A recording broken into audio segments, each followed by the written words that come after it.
오늘 두 번째 토크 주제는 박근혜 대통령의 공약 어느 정도 지켜지고 있나, 대표적인 공약 몇 가지를 가지고 좀 얘기를 하면서, 하도 민생 얘기하니까 그래 그럼 민생 관련된 공약은 도대체 몇 점이나 되느냐 우리가 한번 짚어보려고 공약 점검.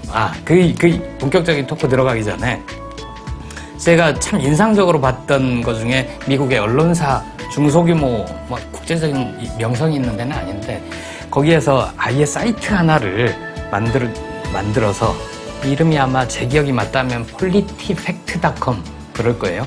그래서 대통령의 공약을 쭉 올려놓습니다. 그래서 꽉 났으면 거기다 폭탄 표시해놓고 absolutely false, 뭐 거짓말 됐다든가, 이거는 여야 협상 중이다, 이거는 진척률이 어느 정도 됐다. 그 미국은 공약 실천해 나가는 게 예산으로 반영이 되잖아요. 그래가지고 한 수백 가지를 쭉 볼 수가 있더라고요. 그게 그렇죠. 그 한국 매니페스토 실천 협회인가 거기서 하는 역할이 그거 아닌가요? 해야 되는 역할이죠. 해야 되죠. 네. 근데 그렇게 세밀하게 그 점검하진 않는 모양이죠. 계속 이제 뭐 인터넷상으로 이런 모델을 만들어 보겠다는 이야기는 계속 나오고 있는데요. 글쎄요, 실제로 어딘가 지금 나와 있을지도 모르겠는데 어쨌든 뭐 국민들로부터 크게 주목받는 그런. 그렇지 못하죠. 어쨌든. 네. 이 국민들이 쉽게 보고 공약 이행도가 이 정도 되는구나. 이걸 어떤 몇 년, 며칠 이때 기념식으로 하는 기사가 아니라 매일매일 이렇게 볼 수 있는 그런 게 좀 하나쯤은 뭐 언론하고 시민단체가 같이 협력해서 만들든 그런 걸 하나 좀 했으면 좋겠다는 생각이 들면서 오늘 저 진짜 그 말에 동의한 게 뭐냐면요. 지난번 그 대선 막 파동 일어났을 때 제가 제 블로그에다가 두 분, 박근혜 후보와 문재인 후보의 저와 관련된 안전, 치안, 범죄 관련 공약을 비교 분석해 놓은 글을 올려놓은 적이 있었어요. 예. 근데 주로 어떻게 나왔냐면 박근혜 후보가 내세운 공약들은 여론조사라면은 다수의 지지를 받는 거예요. 그런데 학계나 관례나 국제적 추세나 또 실제 실천 가능성 면에서 본다면 실제 실천되긴 대단히 어려운 것들이죠. 예를 들어 사형제도, 박근혜 후보가 내세운 건 사형을 실시하겠다였어요. 사형 집행하겠다. 근데 우리나라에서 여론조사하면 사형제도에 대한 찬성이 적을 땐 60%, 많을 땐 80%까지 나오거든요. 그럼 그 공약은 대단히 인기 있는 공약입니다. 그런데 실제로 사형을 집행할 수 있느냐? 일어나고 나면 확 높아졌다가. 확 높아지고, 예. 실제로 그런데 사형 집행을 할 수 있느냐? 저는 아니라고 X를 쳤거든요. 한번 보자는 거 5년 동안. 저는 못한다고 봅니다. 왜냐하면 국제적 추세가 EU 같은 경우는 완전히 사형제도를 없애달라고 대사까지 보내서 설득하는 상황이고, 유엔에서도 그렇고 전반적으로 사형제도가 폐지가 되는 추세이거든요. 거기에다가 우리는 이미 10년 이상 사형 집행을 안 했기 때문에 실질적인 사형 폐지 국가로 등록이 되어 있어요. 그런데 역사의 시계를 거꾸로 돌려서 그런 정말 인권을 침해하는, 사람을 사법적으로 살해하는 그러한 조치를 취한 대통령으로 본인이 남으실까? 저는 전혀 아니라고 보거든요. 저는 별로 개의치 않을 것 같은데. 아니 근데 그게 그 본인의 그런 성격과 상관없이 국제적 추세라든지 주목이 그냥 그렇게 하도록 내버려 두질 않아요. 지금 상황이. 그런 부분이 있기 때문에 저는 전혀 실천 가능성이 없는 공약이라고 봤고, 그 다음에 다른 뭐 성폭력에 대한 근절 뭐 이런 것도 다 마찬가지거든요. 그래서 경제 분야, 제가 전문가는 아니지만 경제 분야를 딱 한번 보니까 고용률 70%라는 얘기를 하셨어요. 그 유로피언 유니언 기준으로 하겠다. 근데 그건 역시 확 그 지지를 끌어낼 수도 있지만 실제로 가능하냐라는 점, 또 그렇게 하려면 70% 고용률을 높여가려면 양보해야 될 것, 타협해야 될 것, 이뤄야 될 것이 많거든요. 근데 그런 면에서 봤을 때 어쨌든 지금 제가 그 김보혁 기자님 말씀에 동의하는 건 뭐냐면 우리가 그걸 그냥 내버려 두니까 그 다음 선거 때도 당연히 실천 가능성 면은 제껴두고 인기 있는 것만 쫙 모아서 공약으로 내걸고 당선되고 그리고 나서는 이러저러한 변명 붙여서 나몰라라고 실천 안 하고 이런 게 반복될 우려가 있다는 거죠. 그렇게 되면은 양심 있는 후보, 조금이라도 양심적인 정당은 매번 패배할 수밖에 없어요. 이거는 실제로 우리가 하면 안 되는 거 아니야? 이건 도덕적이지 않잖아? 이건 실천 가능성이 떨어지잖아? 재원 조달 가능성이 떨어지잖아? 이러면 못 내걸잖아요. 그러면 그건 인기 없거든요.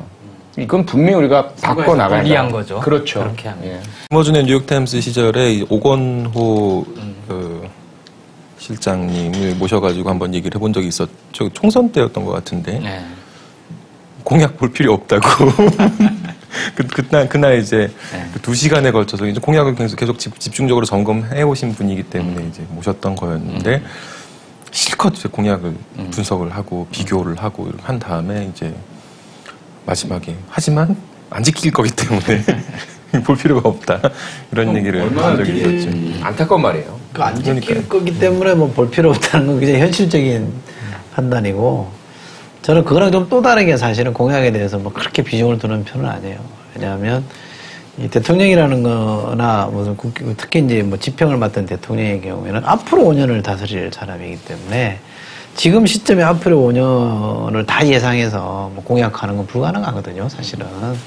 그러니까 이게 학자들도 그렇게 주장하는 사람들이 있습니다. 공약이라는 걸 마치 무슨 계약으로 생각을 해서 지켜야 되는 것처럼 말하는 거는 너무 과한 구속이다. 그러니까 사실은 사람을 보고 뽑는 거다. 그 사람이 앞으로 5년 동안을 어떻게 운영할 건지를 믿고 맡기는 거기 때문에 공약 그 자체를 너무 기계적으로 해석하면 안 된다 이런 주장을 해요. 왜냐하면 잘못된 공약을 내 그러는데 예를 들면 속아가지고 오케이 했단 말이에요. 근데 사실 그 공약 보고 뽑아준 것도 아니야.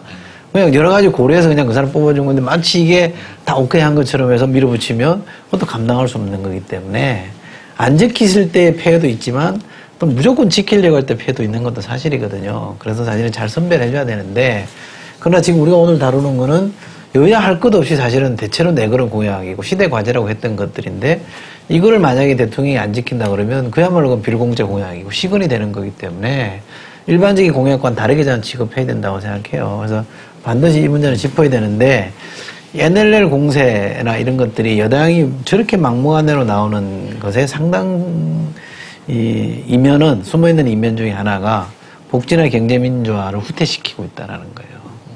이게 두 개가 똑같이 나눠 보여지고 있으면 아마 사람들이 여기를 주목할 거예요. 근데 이게 이렇게 가려버렸어요. 이걸 앞에다 내세워서 막 시끄럽게 해놓고 뒤에서는 뭐 슬그머니 뭘 자꾸 후퇴시키고 있는 전략이거든요. 크게 보면. 그래서 이 문제를 다시 어떻게 좀 저는 포커싱을 해서 포커스를 맞춰서 드러내게 하는 게 굉장히 중요하다고 봐요. 어쨌든 뭐 대통령이 사실은 원칙과 신뢰의 정치인이란 말이 무색할 정도로 경제민주화 공약이나 복지부에서 너무 많이 후퇴를 하고 있어요. 이 부분은 좀 반드시 짚어야 된다고 생각해요. 최근에 거의 결정나다시피 한 게 기초연금 문제죠. 후퇴만 시켜놓고 최종 여러 가지 안중에 결론을 안 내고 있죠. 예.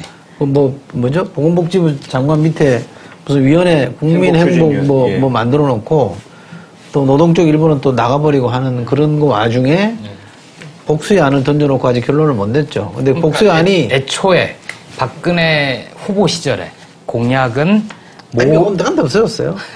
아니 그러니까 그걸 상기해보자고. 기억도 안 나자. 65살 이상의 모든 노인한테 매달 20만 원. 그렇지, 매달 20만 원 준다는 거 있죠. 초노령연금. 네. 꽂아드리겠다. 예. 근데 그건 어디가 뭐 없어졌어. 어느 순간 없어졌어, 이미. 인수위 때부터 뭐 없어지고 나서. 국정과제 발표하면서 이제 뭐 국민연금 가입기관과 연계를 한다, 뭐 그러면서 소득에 따라서 차등 지급하겠다. 이게 뭐 그래가지고 또 시끄러웠었죠. 근데 국민행복연금위원회로 넘어오면서 또 소득 하위 70% 전체가 아닌 거죠, 이제. 뭐. 하위 70%만 주고, 그것도 차등해서 준다. 뭐 그렇죠. 이거 아니에요. 네. 국민연금에서 많이 받고 있는 사람은 조금 줄여주고 뭐 이런 얘기죠. 그러니까 애초에 약속과는 180도 달라진 거죠. 당시에 저는 이해가 안 갔던 게 모든 노인들에게 20만 원씩의 연금을 지급한다라고 했을 때 이상하다. 분명히 한나라당은 무상급식 논란 때 그럼 이건희 손자한테도 점심값을 준단 말이냐 이런 논리로 반대를 했었잖아요. 그러면 이 문제는 이건희한테도 20만 원을 꽂아준다는 거냐. 직접. 네? 그거지. 그렇죠. 줘도 되죠. 왜냐하면 줘야지. 이건희 회장은 세금을 더 세금을 많이 내니까. 줘야지. 저도 줘야 된다고 생각을 해요. 그래서 아니 제 얘기는 입장이 바뀐 살림의 보태라고 들어야지. 이철희 소장님도 받아야 되고 김재원 의원도 받아야 뭔 되고. 소리야. 나는 지금 아직 진짜 아니 여기 얼마 남지 않으시면 몇 살이라고? 65세. 한나 진짜 내일 모레 아니십니까? 제 생각에는 뭐 아직 별로 나이 차이 안 나요. 아, 그런가요? 제 생각에는 이 소장님 받을 때쯤 되면 이것도 올라가 있을 거예요. 연령대가? 그렇지.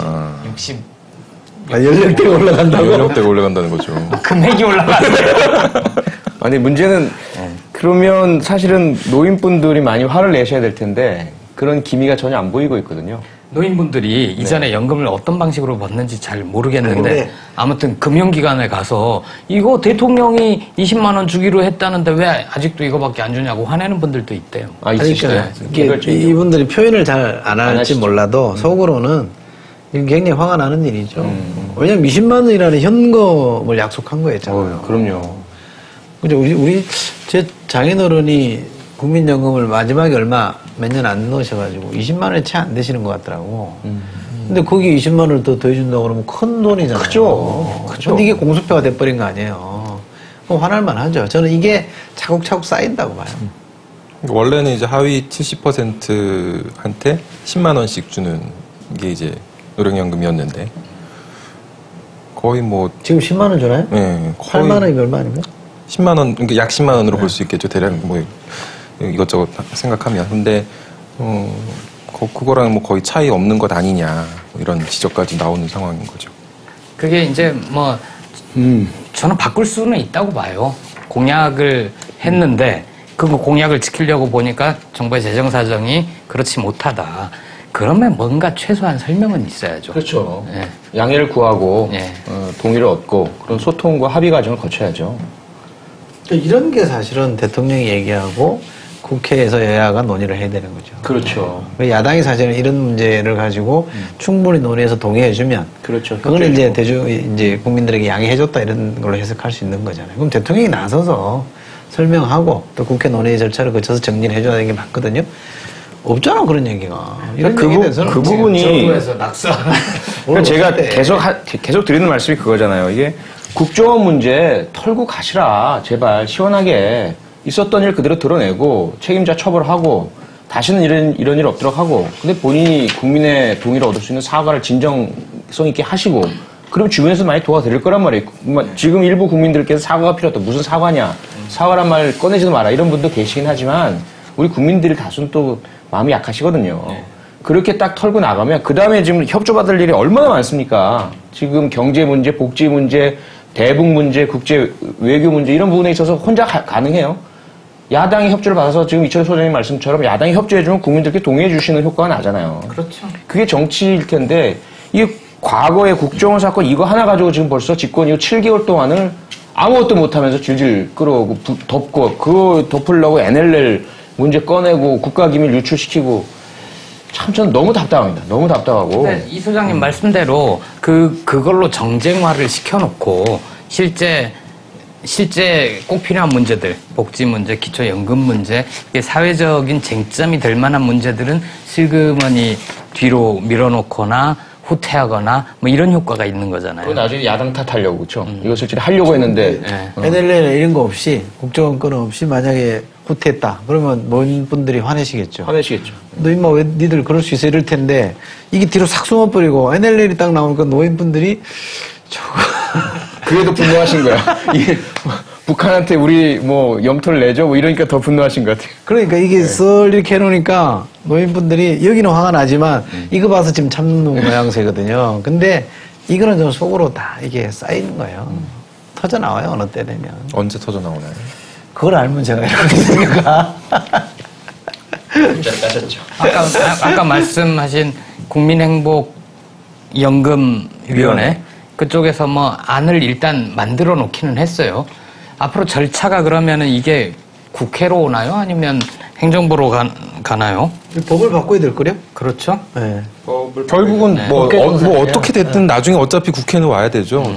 일단 정부 쪽에서 국무회의를 일단 거쳐 의결을 해야 심의 의결을 하고 거고. 국무회의 예. 심의 의결한 다음에 예. 이제 뭐 국회로 넘어오긴 할 텐데 그렇죠. 어쨌든 야당의 협조가 필요한 상황인 필요하죠. 분명한 거죠. 이건 이제 나중에 이제 시간을 질질 끌어서 이제 국회가 시끄러지려면 안 되잖아요. 그러면 야당 때문에 못 준다 이러는 거야. 그러니까. 돈을 더 드리고 예. 싶은데 야당이 반대해서 못 줍니다 이런다고. 장외투쟁에 뻔한 그것도 이제 거거든. 책임을 돌릴 수도 있겠네요.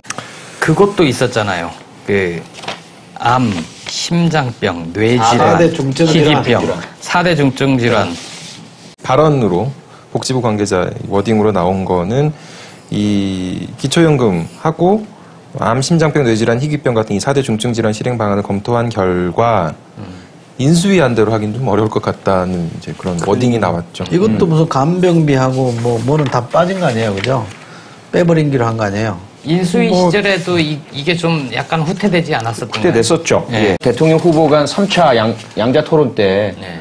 이 4대 중증질환 문제를 그 문재인 후보가 집중적으로 질문 그랬어요. 공략을 하셨고 네. 간 박근혜 때문이라고 후보는 했었죠. 상당히 좀 이 네. 문제에서 디테일을 못 내놓으시고 흔들렸던 기억이 나거든요. 근데 결국은 현재 그 환자분들이나 가족분들은 절실한 문제거든요. 아주 그냥 온 집안의 그 가산이 다 들어갈 수밖에 없는 현재 상황이고 이게 국가에서 의료보험으로 해주시기만 하면 네. 참 그 가족 중에 한 분의 질환 때문에 온 가족이 모두 힘들어하시는 이 상황을 타개하실 수 있으니까 네. 대단히 중요한 부분이죠. 근데 그게 희망을 줬다가 전혀 실행을 안 하게 된다면 그건 정말 그분들에게는 엄청난 그 절망으로 다가오게 되거든요. 근데 고등학교 무상교육 문제도 보니까 내년부터 시행 이렇게는 돼 있는데 단계적 시행. 네, 단계적 시행해서 2017년에 임기 마지막 해인 마지막으로는 다 되지만 그 전에는 상간, 도서, 벽지, 학교 국토 1, 우선적 2, 3학년 이렇게 올라가는. 제가 따져보니까 우리 딸내미 고등학교 공짜로 보낼 수 있을까 싶더라고요. 기대 안 하는 게 좋아요. 무상도 중요하긴 하지만 좀 학교가 정상화됐으면 좋겠어요. 학교에서 아이들이 희망을 가지고 각자의 소질을 개발하고 서로 따돌리지 않고 사람 사는 방법을 배우고 존중과 배를 배우고 이랬으면 좋겠는데 너무 암울하고 어둡습니다. 학교가 지금. 아, 그럼요. 제가 우리 아들 고3 고인데 보니까 거의 뭐 미친 공교육이에요. 네. 사교육. 뭐 미친 공교육이 아니라 이건 텅 빈 공교육. 사교육이 미친 모든 걸 사교육. 가져가고. 예. 아, 이거 정말 이건 장난 아니더라고. 경제민주화 공약은 어떤가요? 주로 이제 재벌 개혁 쪽에 초점이 맞춰져 있었잖아요. 그랬었죠. 그것도 종료 선언했어요. 그쵸. 대통령이 그 거의. 부분이 종료 선언을 했다고요? 언론사 논설위원인가 뭐 논설실장 불러다 놓고 주요 경제민주화 입법 7개인데 네. 6개가 됐다. 음. 사실상 마무리된 거 아니냐. 핵심은 빠져. 그렇게 얘기했어요, 이미. 그래서 지금 뭐 국회나 현호석 부총리 하는 얘기는 이제 경제 활성화다. 이리로 다 옮겨가고 있어요. 이제 경제민주화 얘기는 아무도 안 하고. 그래서 제가 어제 그젠가요, 다른 인터뷰에서 새누리당의 그 이혜원 의원이랑 이렇게 인터뷰를 했는데 경제민주화론자잖아요. 네. 상당히 이 불만을 제기하더라고요. 이렇게 하면 안 된다. 경제민주화하고 경제활성화가 배치되는 게 아니다, 이게. 그렇죠. 경제민주화가 돼야 경제가 살아난다, 이런 논리잖아요. 그렇죠. 근데 지금 정부는 거꾸로 간다, 이거지. 그리고 이게 뭐, 당정협의도 없고, 이런 문제에 대해서는 그냥 관료들이 주도권 잡고 가는데, 그거는 관료들이라는 게 뭐, 대체로 어디 편드는지 익숙해져 있는 사람들이잖아요. 그거는 대통령이나 정당 쪽에서 강한 이니셔티브를 갖고 끌고 가야 될동말동인데, 거의 지금은 파장물이더라고. 경제민주화 그럼 된 거예요 지금? 이게 편집 기자니까 국제면을 하니까 문제인데 요즘 최대 경제면도 하거든요. 최대 저거 쟁점이 저거 아닙니까? 일감 몰아주기 과세를 완화하겠다라는 거잖아요. 근데 그 논리가 아주 재밌더만요. 그러니까 뭐 중소기업의 부담을 덜어주기 위해서 그렇다는데 뭐 일감 몰아주기 과세가 한 1,000억 정도 늘어나는데 몇 개 안 되는 대기업이 한 600억 넘는 포션이고 중소기업은 얼마 되지도 않아요, 사실은. 그러니까 전체 중소기업을 나누게 하니까 뭐 한 기업당 얼마 부담도 안 드러나더라고. 그러니까 나머지 절대는 삼성이나 현대나 이런 대기업들이 부담하는 건데 그걸 다 깎아주겠다는 거예요. 그러니까 완전히 이제 뒷걸음 친 거지. 근데 일감 몰아주기 이런 거는 그냥 응징하면 되잖아요. 그 현대 글로비스 같은 데는 엄청 했잖아요. 돈 얼마 들여가지고 만들어 놓고 막 몰아줘가지고 수십조 한 거 아니에요? 십수조인가 뭐 수십조 버는 거 아니에요. 근데 저런 거를 그냥 내버려 둔다라는 거 참 저는 이해가 안 되는 거예요. 그러니까 지금 당장 좀 아프더라도 그 재벌 기업들도 체질 개선을 좀 하고 문제를 드러내고 깎고 그 다음에 중소기업도 살아갈 수 있고 이렇게 좀 만들어주자는 게 경제민주화의 큰 틀 아니겠습니까? 정도에 따라서야 사실은 민주당이 이야기하는 경제민주화와 새누리당이 이야기하던 것에 온도차이가 분명히 있긴 있지만 근데 기본적인 방향성 자체를 아예 포기한다는 건 큰 문제가 있는 것 같고요. 이게 결국은 전반적으로 뭐 중소기업이나 근로자들뿐만 아니라 재벌도 결국은 잠재적인 문제를 해결하지 못하고 안고 가는 형국이 되지 않을까. 그럼 언젠가는 문제가 드러나지 않을까. 그게 제일 걱정이 많이 되고요. 또 하나가 직접 이 관계는 아니지만 개성공단 문제 진짜 심각하지 않나 싶어요. 이게 만약에 그 북한 쪽에서의 어떤 전향적인 자세를 가져 나오지 않으면 우리 대한민국 정부에서는 뭐 폐쇄를 하겠다는 태도인 것 같은데 그렇게 되면 지금 연루된 근로자 수만 7만 명이 넘어가고 그분들의 남북 합쳐서요? 아니죠. 우리 대한민국만. 네. 예, 우리 개성공단에 투입된 우리 업체들 근로자만. 123개 업체. 네. 예. 어쨌건 정부를 믿고 정부의 어떤 추진 방향을 쫓아서 투자를 하고 어떤 생계를 이어가던 사람들이 자신들의 잘못과는 전혀 상관없이 아무런 잘못이 없는데 정부의 어떤 방향 전환이나 또는 뭐 대외 협상 이런 부분 때문에 모든 그런 생계를 잃게 된다는 건 그건 엄청난 문제 아닌가 싶어요. 남북 관계가 얽혀 있는 부분은 뭐 사실 그것뿐만이 아니죠. 뭐 이명박 정부 거치면서 남북 관계가 사실상 거의 중단되다시피 하다 보니까 뭐 금강산 지역에서의 경협이라든지 개성공단 이외에 진행되고 있었던 남북 경협 사업들도 다 중단이 되고 해서 개성공단에 사실은 중소기업만 다 들어가 있어서 그래요. 그렇죠. 그걸 잘했다라는 게 아니라 사실은 거기 큰 기업들이 대기업들이 들어갔으면 함부로 저렇게 못하죠. 사실은 지금 하는 건 보이잖아요.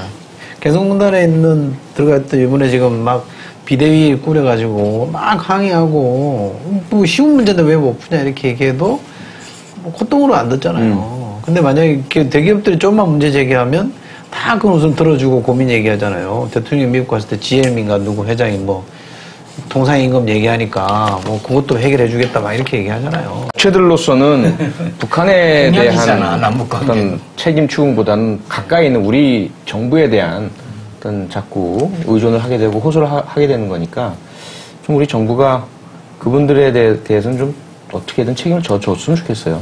자, 저희가 공약 평가를 제대로 하지는 못했고요. 심도 있게 하는 건 다음으로 약속드리고 오늘은 남북관계, 경제민주화 또 기초연금 문제를 수박 겉핥기식으로 좀 훑어봤습니다. 다음 코너로 넘어가 보죠. 이번 코너는 표창원의 죄와 벌입니다.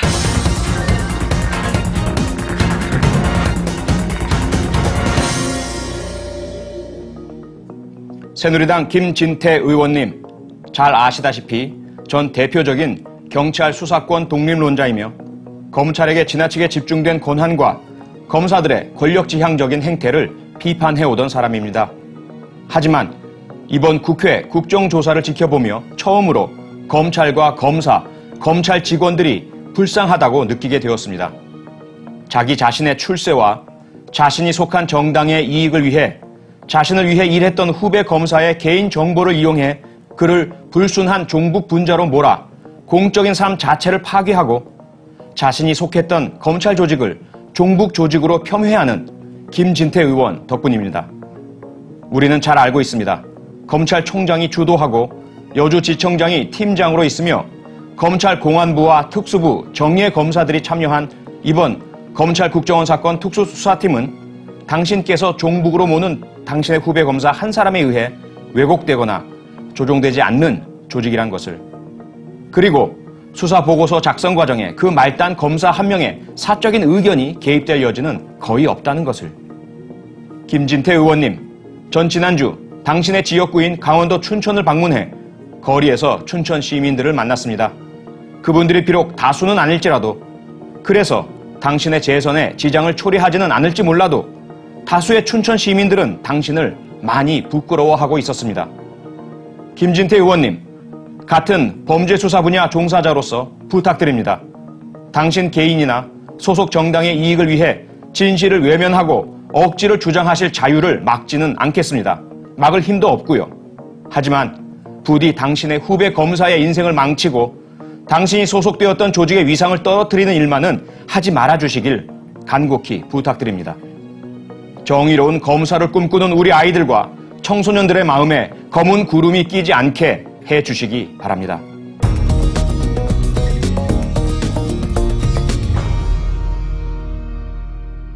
예, 좋은 말씀 잘 들었습니다. 이번 코너는 이철이의 히든카드입니다.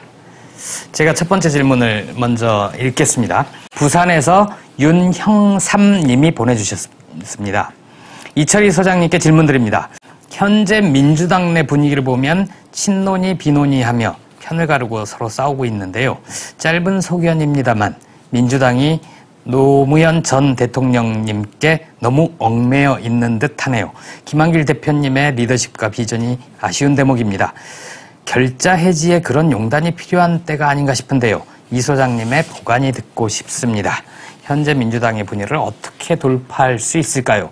아울러 안철수 의원이 사실상 신당 창당을 선언한 듯한데요. 민주당과의 관계도 궁금합니다. 야권연대 가능할까요? 대승적 판단으로 본다면 현재 야권 통합이 우선이지 않을까요? 지금 이제 말씀 주신 분이 노무현 전 대통령이 얽매여 있다라는 지적은 저는 맞다고 봅니다.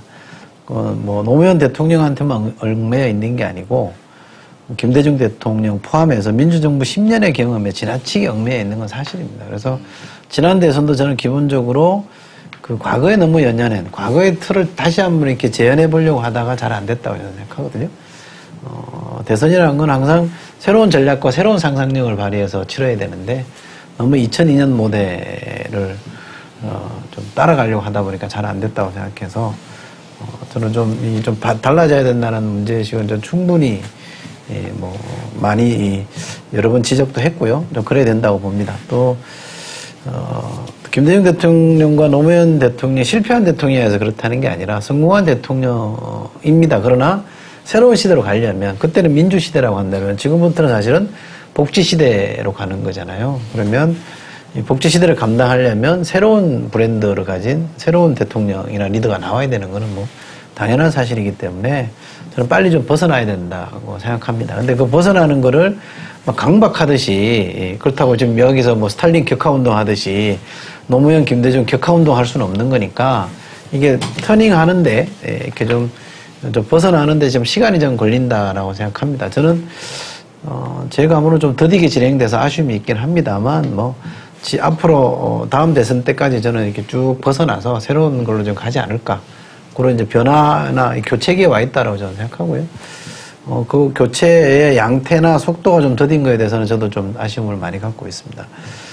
또 하나 민주당의 분열을 어떻게 해결할 거냐. 지금 같은 문제입니다. 저는 민주당이 새로운 과제를 좀 더 분명하게 제시하고 새로운 과제를 해결할 사람들을 지도자뿐만 아니라 주체 세력이 새롭게 좀 편성이 되면 그 사람들을 중심으로 가게 될 것이고요. 그러면 분열은 좀 자연스럽게 치유될 거라는 게 제 생각이고 그걸 저는 혁신이라고 표현합니다. 인적 혁신을 통해서 당의 분열이 많이 해소될 거라고 저는 보고요. 또 하나는 이분이 말씀하신 것처럼 통합은 돼야 됩니다. 지금 새누리당은 보수 전체를 아우르는 유일 정당이거든요. 근데 진보 쪽은 정당이 여러 개예요.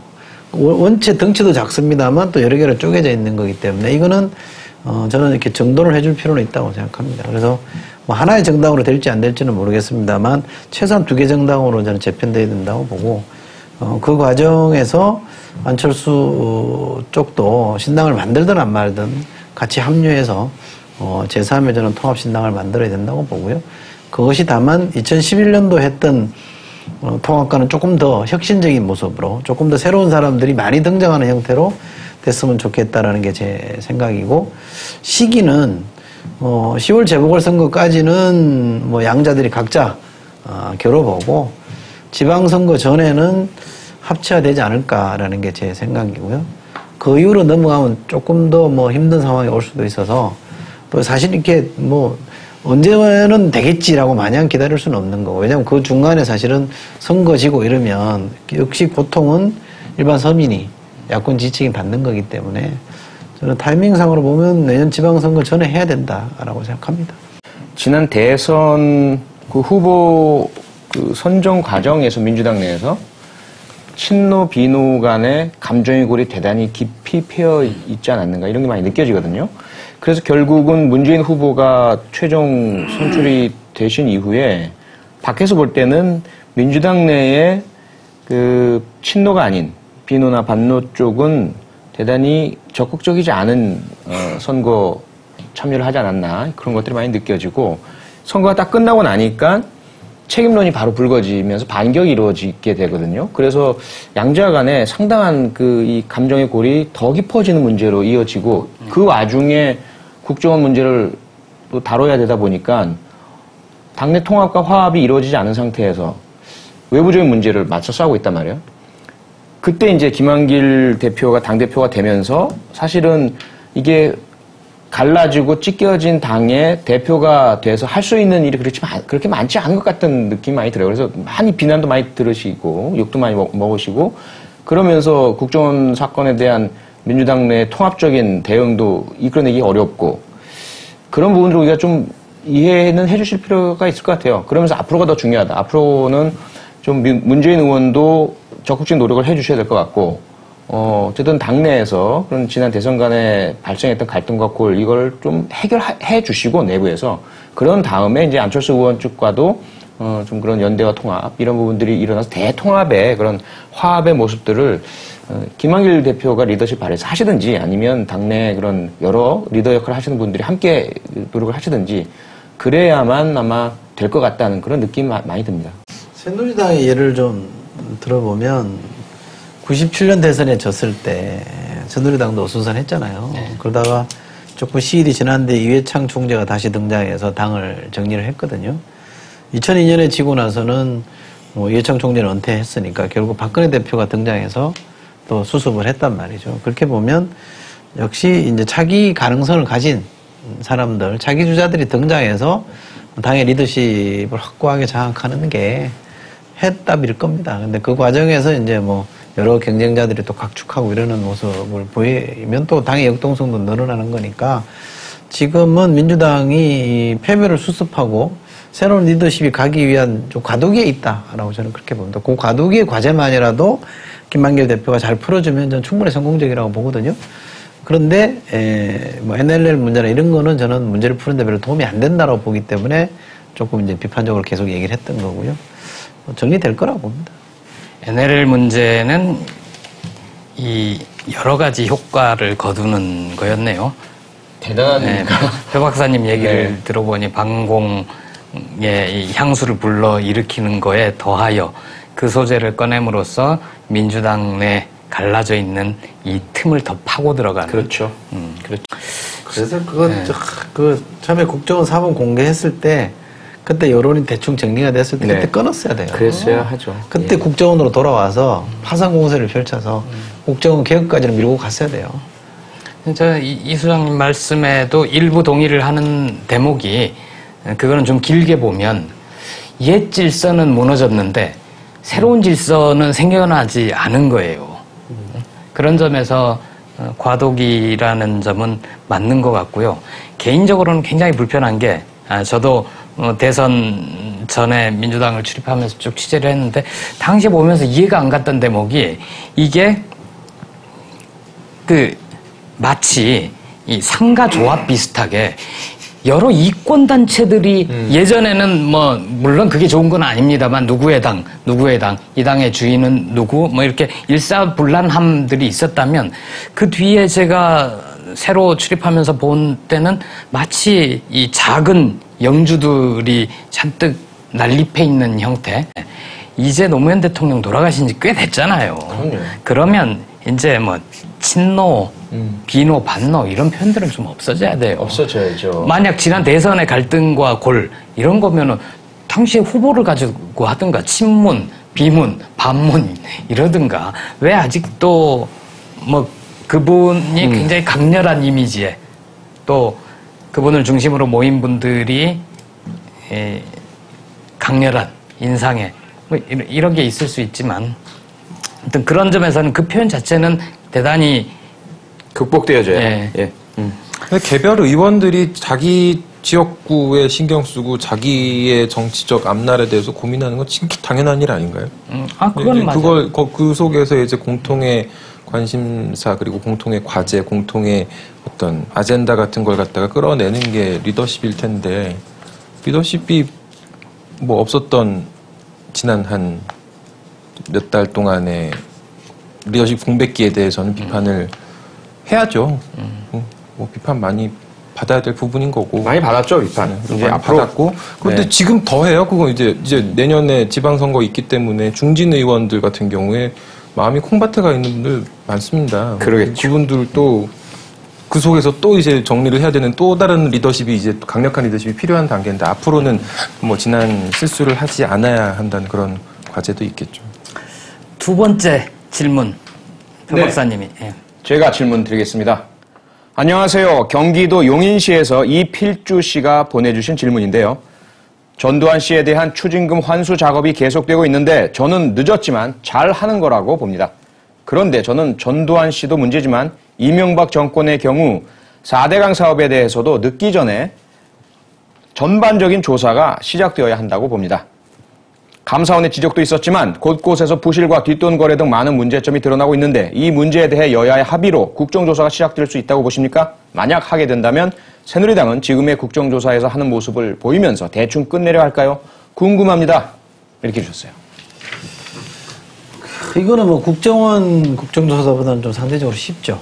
대통령이 일단 언급한 게 있고 감사원 감사가 나와 있는 게 있기 때문에 여야 합의로 할 수도 있다고 봅니다. 그런데 그 친이 그룹이 또 아주 강하게 반발을 했거든요. 한 20여 명 돼요. 이 친이 그룹이 뭐 많이 따지면.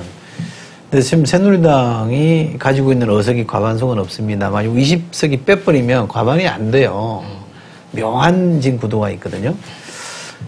근데 요 그룹들이 만약에 딱 단결해가지고 예를 들어 법안이라든지 뭐 개헌이라든지 이런 거 할 때 야당 쪽 의원들이랑 딱 결합하려면 여소야대가 돼버리는 거예요, 사실상. 그래서 요 분들이 목소리가 좀 커지고 있는 거거든요. 그래서 또 이명박 전 대통령 MB가 순순히 뒷전에 물러앉아서 그 마음대로 해라 이러진 않을 거란 말이에요. 뭔가 또 계속 사인을 보내고 있을 거라고 보면 합의는 할 수 있을지 모르겠으나 이것도 뭐 순탄하게 진행이 돼서 뭔가 좀 새로운 게 확 드러나고 국민들이 시원하게 생각할 정도의 판이 벌어질 것 같지는 않다는 게 제 생각이고요. 아마 그까지 가기는 쉽지 않을 겁니다. 그러나 국정조사보다는 훨씬 좀 수월한 문제인 건 사실일 겁니다.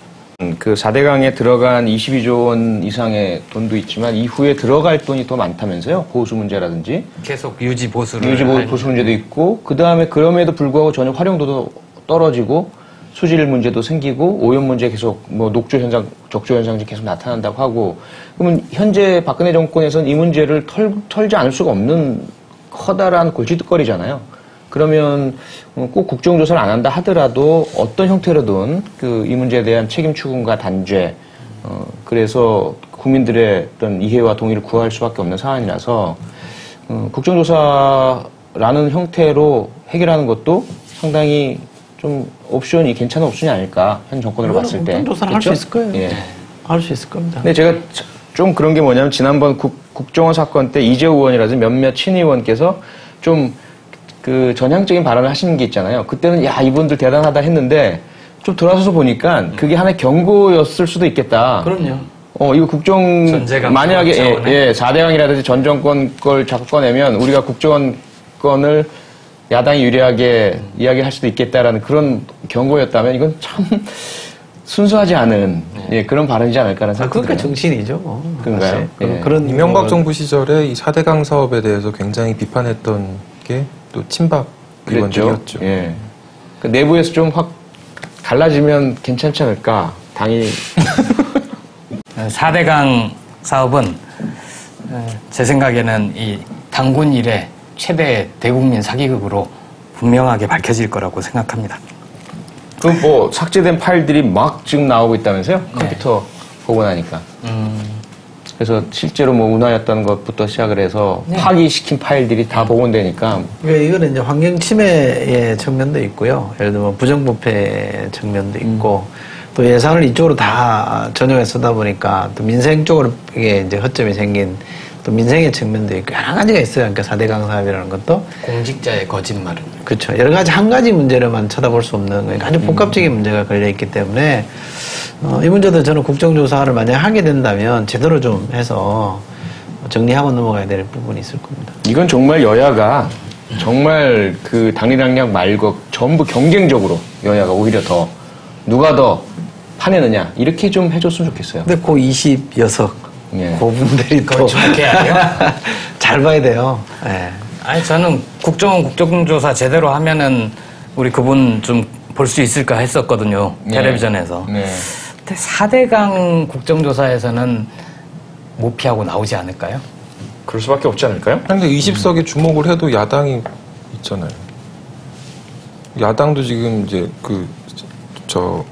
현 정부와 마찬가지로 4대강에 대해서 파봐야 된다는 입장일 텐데. 그러니까 4대강에서는 20석만 이렇게 배제하고 나머지가 다 단합하면 되는데 나머지 산이 또 있으니까 요 20여석이 야권이랑 딱 묶여서 다른 걸로 해버리면 여기가 또 황당한 상황이 벌어질 수 있으니까. 20석이 그 상대적으로 약하지만 캐스팅 보트 역할을 할 수 있다는 이야기잖아요. 그게 그럼요. 빠지거나 돌아서면 다수당이 무너지고. 또 MB가 뭔가 막후에서 뭔가 또 계속 사인을 보낼 거다라는 거죠.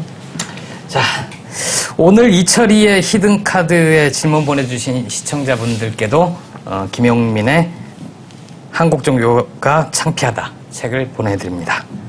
그리고 하라 도나츠 쿠폰도 보내드리겠습니다. 보내실 곳은 시사게이트 공식 메일 시사게이트@한이.co.kr입니다. 오늘 협찬해 주셔서 고맙습니다. 잘 먹었습니다. 맛있었습니다. 시사게이트 7번째 시간 여기까지입니다. 여러 일정으로 다음 시사게이트는 조금 텀을 두고 찾아뵐 것 같습니다. 저희가 항상 열려고 하는 문은 진실의 문, 정의의 문, 소통의 문입니다. 그리고 시청자분들이 늘 가까이서 함께 해주신다는 점 때문에 늘 고맙게 생각하고 있습니다. 다음에 또 성실한 모습으로 찾아뵐 수 있도록 하겠습니다. 고맙습니다.